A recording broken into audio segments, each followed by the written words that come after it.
Hakim Pengadilan Negeri Jakarta Selatan menolak permohonan pra-peradilan Roy Suryo terkait penetapan statusnya sebagai tersangka dugaan fitnah dan pencemaran nama baik tudingan ijazah palsu Presiden ke-7 Joko Widodo.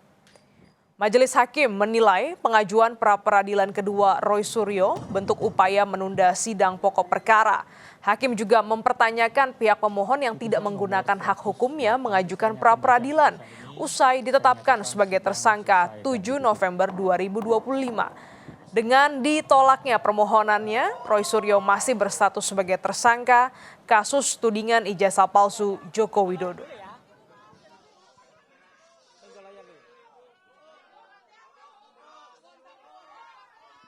Setelah menetapkan pemohon sebagai tersangka dan dilanjutkan dengan pemanggilan pemohon untuk didengar keterangannya sebagai tersangka, bukti P1 dan P4, termohon juga melakukan gelar perkara khusus atas permintaan pemohon dan telah memberikan kesempatan kepada pemohon mengajukan saksi dan orang-orang yang memiliki keahlian khusus guna memberikan keterangan yang menguntungkan bagi dirinya. Setelah diberikan kesempatan mengajukan bukti yang meringankan, pemohon tidak menggunakan hak hukumnya mengajukan pra-peradilan untuk menguji penetapan tersangka tersebut.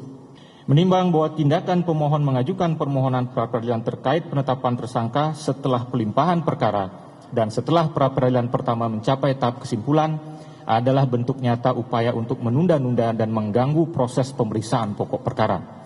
Menurut Hakim, upaya ini adalah salah satu bentuk penyalahgunaan pra-peradilan.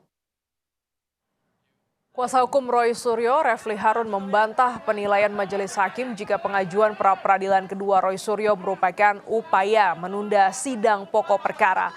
Menurut Refli, pengajuan pra-peradilan merupakan upaya kuasa hukum membela kliennya.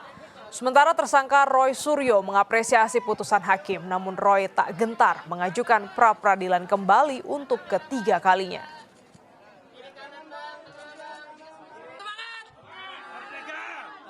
Ini bukan Mas Roy siap atau tidak siap untuk pokok perkara. Ini adalah the lawyer's way, ya.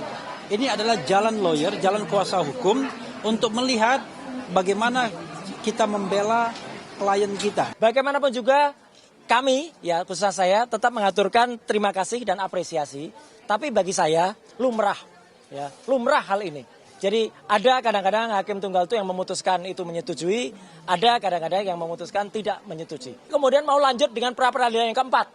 Karena apa? Karena pra-peradilan yang ketiga sudah kami daftarkan. Dan insya Allah akan bersidang pada hari Selasa tanggal 28 Juli yang akan datang. Dengan materi adalah ganti rugi atas putusan pra-peradilan yang pertama.